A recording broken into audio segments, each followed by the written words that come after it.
Hi, this is Makerspaces and ABA Therapy by Sarah Jackson for my TEL 313 Technology in an Educational Setting at Arizona State University. So how can technology support makerspaces and ABA therapy? So makerspaces and ABA therapy using technology could have an array of different technological devices, computer, laptop, iPad, upcycling materials. According to Schreiber, in his article about upcycling. Upcycling is the intentional transformation of hard to recycled materials into new products, thus saving them from landfill. So this type of real world project not only teaches making skills, but also helps you integrate making into your subject area. So study material science, explore industrial design, or dig into environmental education. As a bonus, a project like this ignites your students' entrepreneurial spirit. So in ABA therapy, it depends on the learner, where they are in their development, and if this is kind of a realistic learning opportunity for them as far as like a material science or industrial design. But it could also just be like as a good environmental practice and a way to introduce materials into the environment that can be reused as something else for our learners to engage with in the center.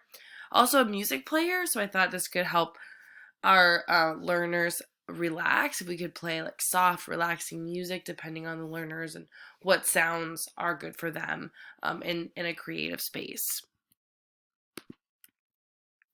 How does the integrated technology support my learner's process for learning? So Gomez published an article about learners, atypical learners in makerspaces and how it helps their process for learning.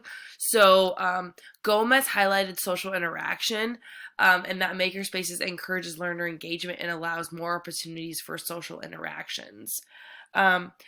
Because we're creating a space where there's less rigidity and less structure for them, and therefore they have more opportunities to interact with each other.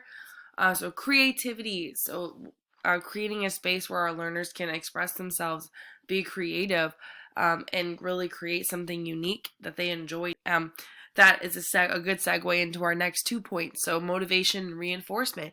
If this is something that they like to do, something they enjoy doing, it's going to increase the learner outcomes because they're motivated and enjoying what they're doing.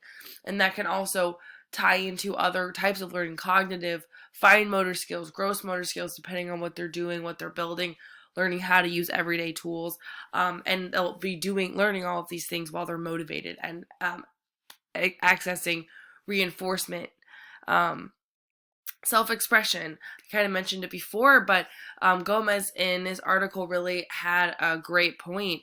So his quote, "The pressure of having to end an interaction because one needs to keep to a tight curriculum timeline limits opportunities for spontaneous wit, creativity, and imagination." So allowing this type of freedom for the learners really allows them to interact with each other in a naturalistic setting without interruption from adults. I also want to add that I think adults being the least present that they need to, like creating the least restrictive environment in a sense where if adults don't have to be right there, hovering, listening, engaging with them, then don't be. Some learners that's not possible, but the ones that are, I think it would really benefit for their self-expression, socialization, creativity, motivation, reinforcement if we're not hovering over them.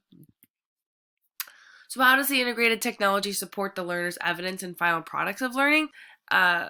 Academic-based learning outcomes can be improved by the increased engagement and motivation. So when our learners are more motivated and engaged in what they're doing, they're going to reach these outcomes with more ease. Socialization outcomes. So according to Gomez, again, Makerspace did show to have an effect on social interactions along with an increased engagement behavior. So again, that's going to help them stay engaged in the curriculum, what they're learning, and what's highlighted as their individualized plan for learning, and create a deliverable. So it can allow them to be creative with how they reach these outcomes, and the work that they're doing can make it a little bit more specific to them. And here are my references. Thank you so much for watching.